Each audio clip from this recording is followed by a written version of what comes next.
जय श्री कृष्णा। अब सुनिए आज का अध्याय। उम्मीद है इससे पहले का अध्याय भी आपने ज़रूर सुना होगा, जिसमें हमने सुना था कि एक मुनि ने अपनी पत्नी को कैसे राजा के यहाँ छोड़कर अपनी यात्रा पूरी की थी, क्योंकि वह रास्ते में ही गर्भवती हो गई थीं, गंगा स्नान को नहीं जा सकती थीं। ब्राह्मण ने राजा से कहा था, महाराज 6 महीने के लिए आप मेरी पत्नी की रक्षा करें, मैं यात्रा के लिए जा रहा हूँ। तब राजा ने ब्राह्मण की पत्नी को 6 महीने का धन और अनाज देकर एक घर दे दिया था। अपनी पत्नी को राजा के यहाँ छोड़कर ब्राह्मण गंगा स्नान की यात्रा के लिए चले गए। इसमें उन्हें 6 महीने से ज़्यादा का समय लग गया। उधर राजा ने ब्राह्मणी को 6 महीने का ही अन्न और धन दिया था। ब्राह्मणी इतनी स्वाभिमानी थी कि धन और अन्न खत्म हो जाने पर उसने राजा से दोबारा अन्न धन नहीं मांगा। इस तरह भूख प्यास से व्याकुल हो वह तड़प तड़प कर मर गई। इधर राजा भूल बैठे थे कि उन्होंने अंतःपुर में एक ब्राह्मणी को धन और अन्न देकर ठहराया हुआ है। उधर जब ब्राह्मण अपनी यात्रा करके वापस लौटा तो उसने अपनी पत्नी का हाल पूछा। तब राजा ने जाकर देखा ब्राह्मणी तो वहाँ मरी पड़ी है। तब वह भगवान श्रीनिवास के पास गए और भगवान श्रीनिवास ने जो कुछ भी उनसे कहा राजा ने फिर उसी तरह से किया। राजा ने सभी महल की औरतों को पालकी में बिठाया और उस मरी हुई ब्राह्मणी को भी डोली में बिठाकर आगे आगे ब्राह्मण को करके भगवान के दर्शन के लिए गए। अस्थिकूप सरोवर पर पहुंचकर राजा ने सभी स्त्रियों को स्नान करने की आज्ञा दी। रानियों ने अस्थि चर्म विशिष्ट ब्राह्मणी को भी सरोवर में डाल दिया। फिर तो वह जी उठी, उसके शरीर के सभी अंग पहले की तरह ही हो गए। फिर तो वह दिव्य ब्राह्मणी सभी रानियों के साथ अस्थि सरोवर से स्नान करके बाहर आई और तीर्थ यात्रा से वापस आए अपने पति ब्राह्मण देवता से बड़ी प्रसन्नता से मिली। राजा ने भगवान की पूजा करके ब्राह्मण को धन दिया, 1000 स्वर्ण मुद्रा और तरह तरह के सुंदर वस्त्र आभूषण देकर स्वदेश जाने को उन ब्राह्मण दंपत्ति को विदा कर दिया। ब्राह्मण ने जब अपनी स्त्री का समाचार और भगवान वेंकटेश्वर का प्रभाव सुना तब राजा को शुभ आशीर्वाद देकर अपने देश को प्रस्थान किया। राजा तोंडमान प्रतिदिन भगवान की आज्ञा के अनुसार स्वर्णमयी कमलों से उनकी पूजा किया करते थे। एक दिन उन्होंने देखा भगवान के ऊपर मिट्टी से बना हुआ तुलसी पत्र चढ़ा हुआ है। तब उन्होंने हैरान होकर पूछा, हे भगवान, ये मिट्टी के तुलसी पुष्प और कमल चढ़ाकर कौन आपकी पूजा किया करता है? उनके इस प्रकार पूछने पर भगवान ने स्मरण करते हुए कहा, राजन, मेरा एक भक्त कुम्हार है जो कुर्म ग्राम में निवास करता है। वह अपने घर में मेरी पूजा करता है और मैं उसे स्वीकार कर लेता हूँ। भगवान की यह बात सुनकर राजा उस कुम्हार को देखने के लिए गए और कुर्मपुर में जाकर उसके घर पे गए। राजा को अपने घर पर आया देख वह प्रणाम कर उनके सामने खड़ा हो गया। उसका नाम भीम था। राजा ने पूछा, भीम, तुम अपने कुल में सबसे श्रेष्ठ हो, बताओ भगवान की पूजा किस प्रकार करते हो? उनके पूछने पर कुम्हार ने कहा, महाराज, मैं तो कोई पूजा नहीं जानता, भला आपसे किसने कह दिया मैं पूजा करता हूँ? तब तोंडमान बोले, स्वयं भगवान श्रीनिवास ने तुम्हारी पूजन की बात की है। राजा की बात सुनकर कुम्हार को पूर्व काल में दिए हुए भगवान के वरदान का स्मरण हो आया। तब वह कहने लगा, महाराज, बहुत पहले भगवान वेंकटेश ने मुझे यह वरदान दिया है कि जब तुम्हारी की हुई पूजा प्रकाशित हो जाएगी तब राजा तोंडमान तुम्हारे द्वार पर आएंगे और उनके साथ तुम्हारा वार्तालाप होगा, तब तुम्हें मोक्ष प्राप्त हो जाएगा। इतना कहकर कुम्हार ने पत्नी सहित आए हुए दिव्य विमान को और उन पर बैठे भगवान श्री जनार्दन को देख उन्हें प्रणाम करके वहीं प्राण त्याग दिए और राजा तोंडमान के देखते ही देखते वह दिव्य रूप धारण करके दिव्य रूप धारणी पत्नी के साथ विमान पर बैठकर भगवान विष्णु के धाम को चला गया। यह सब घटना देखकर राजा प्रसन्नतापूर्वक अपने महल में आए और अपने श्रीनिवास नामक पुत्र का राज्याभिषेक करके राजा बोले, वत्स, अब तुम धर्म पूर्वक सभी मनुष्यों का पालन करो और उनकी रक्षा करो। पुत्र को ऐसी आज्ञा देकर बुद्धिमान राजा ने बड़ी भारी तपस्या की। तपस्या करते हुए राजा को भगवान ने प्रत्यक्ष दर्शन दिया। वे श्री और भूदेवी के साथ गरुड़ पर आरूढ़ होकर आए थे। श्री भगवान बोले, राजन, मैं तुम्हारी तपस्या से बहुत प्रसन्न हूँ। बोलो, तुम्हारी किस इच्छा को पूरा करूँ। देवादिदेव भगवान के ऐसा कहने पर राजा तोंडमान बड़ी प्रसन्नता के साथ हाथ जोड़कर गदगद वाणी में बोले, हे माधव, मैं आपके जरा मृत्यु रहित धाम में निवास करना चाहता हूँ। बस मुझे यही वरदान दे दीजिए। ऐसा कहकर राजा वहीं पृथ्वी पर भगवान के आगे साष्टांग पड़ गए और शरीर त्याग कर विमान पर जा बैठे। उस समय गंधर्वगण उनकी स्तुति कर रहे थे। राजा भगवान विष्णु का शारूप प्राप्त करके वैकुंठ धाम को चले गए, अर्थात उन्हें मोक्ष मिल गया। श्री सूत जी कहते हैं, देवादिदेव भगवान वराह के कहे गए इस प्रसंग को जो कोई भी सुनता है तथा पुराणमयी कथा का भक्ति पूर्वक पाठ करता है, वह सब कामनाओं को भोग कर अंत में भगवान विष्णु के परम धाम को प्राप्त हो जाता है। श्री सूत जी कहते हैं, हे ऋषियों, अब मैं स्वामी पुष्करणी तीर्थ के महात्म्य का प्रतिपादन करने जा रहा हूँ। वह इतिहास सुनो जो इसे पढ़ने वाले और सुनने वालों के पापों का नाश करने वाला है। अभिमन्यु के पुरुष राजा परीक्षित धर्म अनुसार इस पृथ्वी का पालन करते हुए हस्तिनापुर में रहा करते थे। एक समय वे मृगया में आसक्त होकर वन में घूम रहे थे। उस समय उनकी अवस्था 60 वर्ष की हो गई थी। भूख प्यास से पीड़ित थे। घूमते घूमते उन्होंने एक मुनि को देखा और पूछा, हे मुनि, मैंने अपने बाण से एक मृग को घायल किया है। वह भय से कातर होकर कहीं भाग गया है।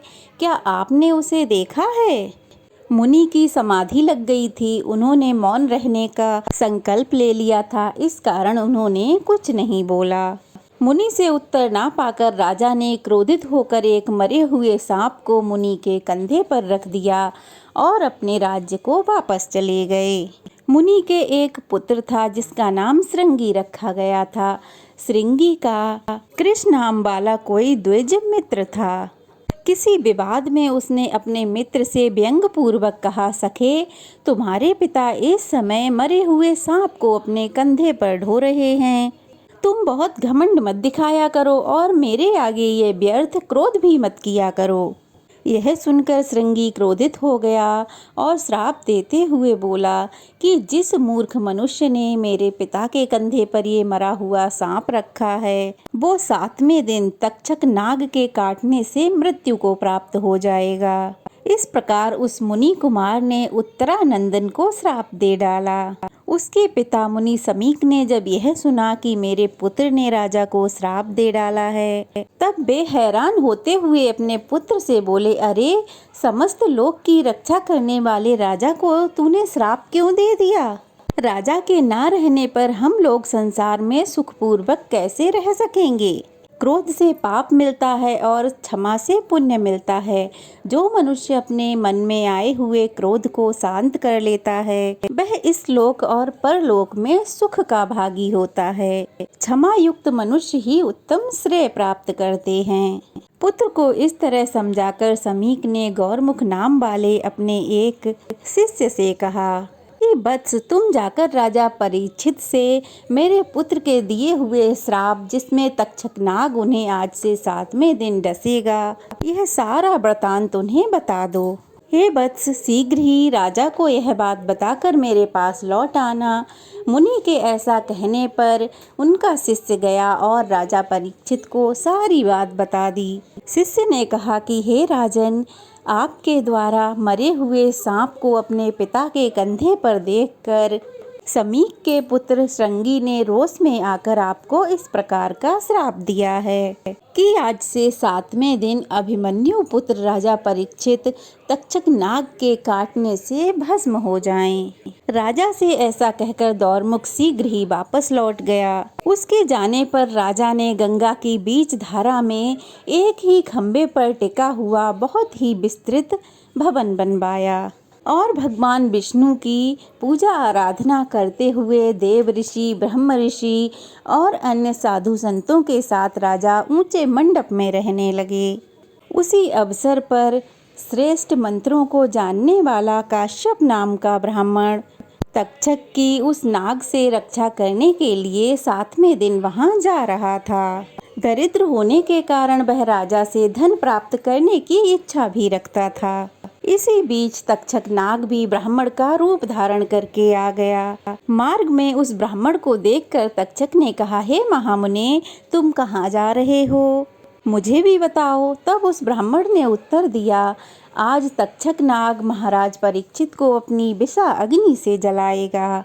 उसकी महाअग्नि को शांत करने के लिए मैं राजा के पास जा रहा हूँ। तब तक्षक बोला, हे विप्रवर, मैं ही तक्षक हूँ। मैं जिसको भी काट लूँ उसकी चिकित्सा 100 वर्षों में 10,000 महामंत्रों से भी नहीं हो सकती। यदि तुम में मेरे द्वारा काटे हुए को अपनी चिकित्सा से जिला देने की शक्ति है तो मैं इस वृक्ष को डसता हूँ, तुम उसको जिला दो। ऐसा कहकर तक्षक ने उस बहुत ऊंचे वृक्ष को डस लिया। उसके डसते ही वह ऊंचा हरा भरा वृक्ष जलकर भस्म हो गया। उस वृक्ष पर पहले से ही कोई मनुष्य चढ़ा हुआ था, वह भी तक्षक के विष की ज्वाला से भस्म हो गया। तब मंत्रों के विशेषज्ञ कश्यप ने अपने मंत्रों की शक्ति से उस भस्म किए जले हुए वृक्ष को पुनर्जीवित कर दिया। वह वृक्ष फिर से हरा भरा हो गया, उसके साथ ही वह मनुष्य भी जी उठा। यह देखकर तक्षक ने उस ब्राह्मण से कहा, हे विप्रवर, राजा तुम्हें जितना धन दे सकते हैं मैं उससे 2 गुना दूंगा। इसे लेकर तुम यहीं से वापस लौट जाओ। ऐसा कहकर तक्षक ने उसे बहुत से बहुमूल्य रत्न देकर वहीं से विदा कर दिया। इसके बाद तक्षक ने सभी नागों को बुलाकर कहा, तुम सब लोग मुनियों के वेश में राजा के पास जाओ और उन्हें फल भेंट करो। बहुत अच्छा कहकर सभी सर्प ऐसा ही करने लगे। उस समय तक्षक भी बेर के फल में छोटे से कीड़े का वेश धर के राजा को डसने के लिए बैठ गया। ब्राह्मण रूपी सर्पों के दिए हुए सभी फल राजा परीक्षित ने मंत्रियों को देकर कौतूहलवश एक बड़ा सा फल अपने हाथ में ले लिया। इसी समय सूर्य भी अस्त होने लगे। उस फल में राजा ने तथा सभी लोगों ने लाल रंग का कीड़ा देखा। वही तक्षक था। उसने शीघ्र ही फल से निकलकर राजा के शरीर को लपेट लिया। यह देखकर सभी वहां से भय के मारे भाग गए। हे महर्षियों, तक्षक के विष से राजा परीक्षित मंडप सहित तत्काल ही जलकर भस्म हो गए। पुरोहित और मंत्रियों ने उनका और्धदोहिक संस्कार करके प्रजा की रक्षा के लिए उनके पुत्र जन्मेजय को राज्य अभिषिक्त कर दिया। तक्षक से राजा की रक्षा करने के लिए जो कश्यप नाम का ब्राह्मण आ रहा था, सभी लोग उसकी निंदा करने लगे। अंत में वह साकल्य मुनि की शरण में गया और उन्हें प्रणाम करके बोला, भगवान, आप सभी धर्मों के ज्ञाता और भगवान विष्णु के परम भक्त हैं। ये मनुष्य, मुनि या जो कोई भी मेरी निंदा करते हैं, इसका क्या कारण है मैं नहीं जानता। अगर आप जानते हो तो कृपया बताइए। तब महामुनि साकल्य ने क्षण भर ध्यान करके कश्यप से कहा कि तुम तक्षक से महाराज परीक्षित को बचाने जा रहे थे, किंतु बीच मार्ग में ही तक्षक ने मना कर दिया।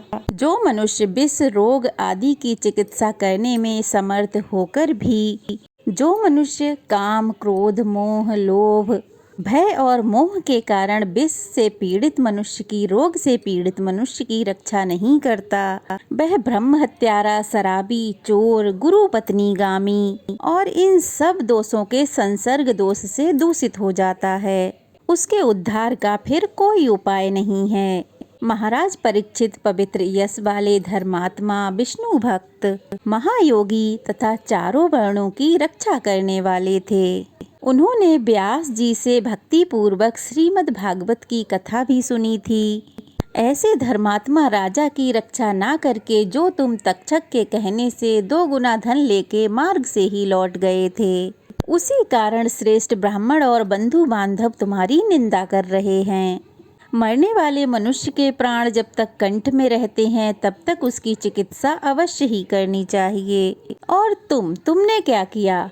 तुम तो उनकी चिकित्सा करे बिना ही धन लेकर आधे मार्ग से लौट आए। तुम उनकी रक्षा कर सकते थे, फिर भी तुमने नहीं की, इसलिए तुम निंदा के ही पात्र हो। यह सुनकर काश्यप ने कहा, हे महामुने, हे साकल्य जी, मेरे दोस्त की शांति के लिए कृपया कोई उपाय बताइए जिससे मेरे बंधु बांधव मुझे ग्रहण कर सकें। आप तो भगवान के परम भक्त हैं, मुझ पर अवश्य ही कृपा कर सकते हैं। यह सुनकर मुनि साकल्य ने क्षणभर ध्यान करते हुए कहा, हे ब्राह्मण, इस पाप की शांति के लिए मैं तुम्हें एक उपाय बताता हूँ। स्वर्ण मुखरी नदी के तट पर भगवान लक्ष्मीपति की निवास भूमि है। उसका नाम वेंकटाचल है, जो सभी लोगों में पूजित है। उसका दूसरा नाम शेषाचल भी है। वह परम पवित्र देवता तथा दानवों से भी वंदित है।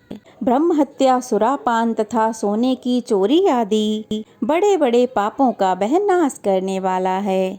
उसी पर्वत पर स्वामी पुष्करणी है, जो सभी पापों का नाश करने वाली है। वह मंगलदायिनी पुष्करणी भगवान श्री निवास के स्थान से उत्तर दिशा में है। तुम वेंकटाचल पर जाकर स्वामी पुष्करणी में संकल्प लेकर स्नान करो। फिर पश्चिम तट पर बसे हुए बराह स्वामी की सेवा करके भगवान के मुख्य मंदिर में जाओ। वहाँ भक्तों को अभय प्रदान करने वाले शंख चक्र गदाधारी पनमाला विभूषित स्वर्णाचल निवासी भगवान श्री निवास का दर्शन करके तुम सब पापों से मुक्त हो जाओगे। यह सुनकर मुनि काश्यप ने देव दानव वंदित स्वामी पुष्करणी में संकल्प पूर्वक स्नान किया। इससे वे शुद्ध हो गए, उनके पाप का भी प्रायश्चित हो गया। फिर सभी बंधु बांधवों ने विधि पूर्वक उनका पूजन करके कहा, आप निसंदेह हमारे पूज्य हैं। हे ब्राह्मणों, इस प्रकार मैंने आप सबसे वेंकटाचल की महिमा का वर्णन किया है। जो मनुष्य भक्ति पूर्वक इसे सुनता है वह भगवान के धाम में प्रतिष्ठित होता है। जय श्री कृष्णा। आज की कथा कैसी लगी जरूर बताइएगा। अगर वीडियो अच्छी लगी हो तो लाइक करके शेयर करें, कमेंट्स बॉक्स में जय श्री कृष्णा लिखें और अगर नए हैं तो प्लीज़ चैनल को सब्सक्राइब जरूर करें। जय श्री कृष्णा। राधे राधे।